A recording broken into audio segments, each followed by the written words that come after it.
Você já imaginou como seria se, de repente, o céu se abrisse diante dos seus olhos? Já pensou em ver alguém que você ama ser envolvido por uma luz tão forte, tão gloriosa, que seu rosto brilhasse como o sol, em pleno meio-dia? E se junto dessa cena surgissem dois homens que haviam morrido séculos atrás, mas agora estavam vivos, conversando naturalmente com essa pessoa? E, para completar, uma voz poderosa e majestosa viesse das nuvens, declarando: "Este é o meu Filho amado, em quem me agrado. Ouçam-no." Essa cena não pertence a um conto de ficção. Ela é real, está registrada nos Evangelhos e ficou conhecida como a Transfiguração de Jesus Cristo. Um momento único em que os discípulos Pedro, Tiago e João tiveram o privilégio de ver Jesus não apenas como homem, mas em sua glória celestial. Mas por que isso aconteceu? O que Deus queria ensinar através dessa experiência? E mais importante, o que esse acontecimento fala para a minha vida e para a sua vida hoje? Mas antes de começar o vídeo de hoje, já deixe o seu like aqui embaixo para ajudar o canal a crescer. E se você ainda não é inscrito, clique no botão de inscrever-se e ative o sininho para não perder nenhum dos nossos próximos vídeos. Combinado? Então vamos lá. Para compreender a transfiguração, precisamos voltar um pouco no tempo. Jesus já estava caminhando com seus discípulos há algum tempo. Eles haviam presenciado milagres extraordinários: cegos enxergando, paralíticos andando, leprosos sendo purificados, multidões sendo alimentadas com poucos pães e peixes, tempestades sendo acalmadas com apenas uma palavra. Quando a multidão via os milagres de Jesus, como a cura de doentes, a ressurreição de mortos, a multiplicação de pães e peixes para alimentar milhares, a evidência de que ele não era um homem comum era inegável. Seus feitos eram inacreditáveis e desafiavam todas as leis da natureza, funcionando como um testemunho irrefutável de um poder divino. No entanto, mesmo com todas essas provas, muitas pessoas ainda se questionavam sobre a sua verdadeira identidade. A dúvida persistia e as opiniões se dividiam. Alguns o viam como um profeta, outros como um grande mestre, mas a maioria não conseguia conceber a ideia de que o filho de um carpinteiro poderia ser o Filho de Deus. A humanidade de Jesus parecia ofuscar sua divindade, e o mistério de sua origem continuava a assombrar aqueles que buscavam entender quem ele realmente era. Em Mateus capítulo 16, Jesus faz uma pergunta direta aos discípulos: "E vocês, quem dizem que eu sou?" Pedro, inspirado pelo Espírito Santo, responde: "Tu és o Cristo, o Filho do Deus vivo." Essa declaração é um marco. Jesus confirma que Pedro disse a verdade, mas logo em seguida revela algo que choca os discípulos. Ele começaria a sofrer, seria rejeitado pelos líderes religiosos, seria morto em Jerusalém, mas ao terceiro dia ressuscitaria. Para os discípulos, aquilo era incompreensível. Eles esperavam um Messias poderoso que expulsaria os romanos e restauraria o reino de Israel. A ideia de um Messias sofredor parecia absurda. Pedro, tomado pela emoção, chega a repreender Jesus: "Senhor, isso nunca te acontecerá." Mas Jesus o repreende severamente: "Para trás de mim, Satanás. Tu és para mim pedra de tropeço, porque não pensas nas coisas de Deus, mas sim nas dos homens." Foi nesse clima de choque, dúvidas e tensão que, 6 dias depois, Jesus leva consigo Pedro, Tiago e João para um monte alto. Por que apenas os 3? Pedro era aquele que havia confessado Jesus como Filho de Deus, mas também aquele que acabara de tropeçar em sua compreensão. Tiago seria o primeiro dos apóstolos a morrer por causa da fé. E João, o discípulo amado, viveria muitos anos para testemunhar a glória de Cristo e escrever o Apocalipse. Eles foram escolhidos porque precisavam desse fortalecimento especial. E lá vão eles, subindo o monte. Não sabemos exatamente qual monte foi esse. Alguns estudiosos sugerem o Monte Tabor, outros acreditam que foi o Monte Hermon, próximo a Cesareia de Filipe, região onde Jesus estava.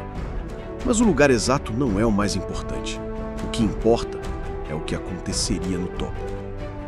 Ali, afastados das multidões, no silêncio da montanha, de repente, acontece o inesperado. Jesus se transfigura diante deles. Mateus 17:2 descreve: "E foi transfigurado diante deles. O seu rosto resplandeceu como o sol, e as suas vestes se tornaram brancas como a luz." A palavra usada no original grego é metamorfou, de onde vem a palavra metamorfose. Significa transformação profunda, de dentro para fora. Jesus não apenas refletiu luz, como Moisés refletiu após descer do Sinai. Ele emanava luz, porque ele é a própria fonte da glória divina. O rosto de Jesus brilhou como o sol, a estrela mais poderosa que conhecemos, impossível de olhar diretamente sem ser ofuscado. Suas vestes se tornaram brancas como a neve, puras, resplandecentes, muito além de qualquer tecido humano. Os discípulos mal podiam acreditar no que viam. Era como se, por um breve momento, o véu que escondia a glória de Cristo tivesse sido levantado. Ali estava ele, não apenas como o carpinteiro de Nazaré, mas como o Rei da Glória. E para aumentar ainda mais o impacto, surgem duas figuras conhecidas: Moisés e Elias. Moisés, o grande libertador e legislador de Israel, aquele que havia falado face a face com Deus no Monte Sinai. E Elias, o profeta inflamado, que confrontou os falsos deuses e foi levado ao céu em um redemoinho de fogo. Os dois aparecem conversando com Jesus. E o tema da conversa? Lucas nos conta. Eles falavam sobre a morte de Jesus em Jerusalém. Isso é tremendo. Moisés e Elias, que viveram séculos antes, estão agora ali para confirmar que toda a história da lei e dos profetas apontava para esse momento: a cruz. Pedro, sem saber o que dizer, tenta reagir. Ele exclama: "Senhor, é bom estarmos aqui. Se quiseres, farei 3 tendas, uma para ti, outra para Moisés e outra para Elias." Era como se Pedro dissesse: "Vamos prolongar esse momento, vamos viver aqui nesse monte na glória celestial." Mas ele não entendia que a glória não poderia ser separada da cruz. Enquanto ele ainda falava, algo ainda maior acontece. Uma nuvem luminosa os cobre. E dessa nuvem vem a voz do próprio Deus: "Este é o meu Filho amado, em quem me agrado. Ouçam-no." A mesma voz que havia ecoado no batismo de Jesus no Jordão, agora se repete, mas com um acréscimo: "Ouçam-no." Os discípulos caem com o rosto em terra, apavorados. A presença de Deus é tão forte que seus corpos não conseguem suportar. Eles tremem, prostrados, cheios de temor e reverência. Então, Jesus se aproxima, toca neles e diz: "Levantem-se, não tenham medo." Eles levantam os olhos e só veem Jesus ali. Moisés se foi. Elias se foi. A nuvem desapareceu. Tudo volta ao normal. Mas dentro deles, nada mais seria o mesmo. A descida do monte. Enquanto descem do monte, Jesus lhes ordena: "Não contem a ninguém o que vocês viram, até que o Filho do Homem tenha ressuscitado dentre os mortos." Ele sabia que os discípulos ainda não estavam prontos para revelar aquilo. Primeiro, era necessário que a cruz acontecesse e que a ressurreição confirmasse tudo. Só depois eles entenderiam plenamente o que haviam presenciado.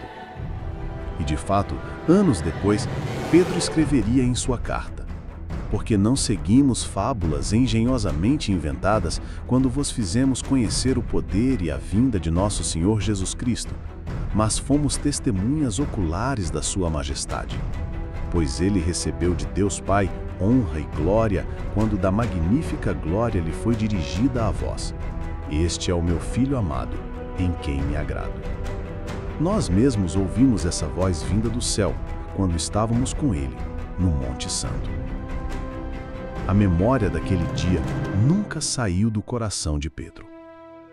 A Transfiguração é uma das passagens mais ricas da Bíblia e traz lições profundas para nós hoje. Jesus é o Filho amado de Deus. Ele não é apenas um mestre, um profeta ou um exemplo moral. Ele é o Filho eterno, cheio de glória. A voz do Pai deixa isso claro. A glória vem depois da cruz. Jesus não poderia permanecer no monte. Ele precisaria descer e ir até Jerusalém. Muitas vezes nós também queremos ficar apenas nos momentos de alegria e vitória, mas a vida cristã inclui carregar a cruz. Precisamos ouvir Jesus. Em meio a tantas vozes que nos confundem, notícias, opiniões, medos, a ordem do Pai continua atual. Ouçam-no. Se quisermos andar no caminho certo, precisamos dar ouvidos às palavras de Cristo. A transfiguração é um vislumbre do futuro. Assim como Jesus brilhou naquele dia, nós também seremos transformados. Paulo nos lembra de que nosso corpo será revestido de glória. A transfiguração é como uma janela aberta para o que nos aguarda na eternidade. Querido irmão, querida irmã, talvez hoje você esteja caminhando em meio à escuridão, carregando pesos, enfrentando lutas. Mas lembre-se, assim como Jesus brilhou no monte, um dia também veremos a glória de Deus face a face. Até lá, que possamos ouvir a voz do Filho amado, segui-lo com fidelidade e viver cada dia com a esperança da eternidade. E como família na fé, deixo estas palavras: que o amor de Cristo seja a chama que aquece nossos corações, que a fé nos una como irmãos e que juntos possamos caminhar, apoiando-nos uns aos outros até o dia em que contemplaremos a glória eterna do nosso Senhor.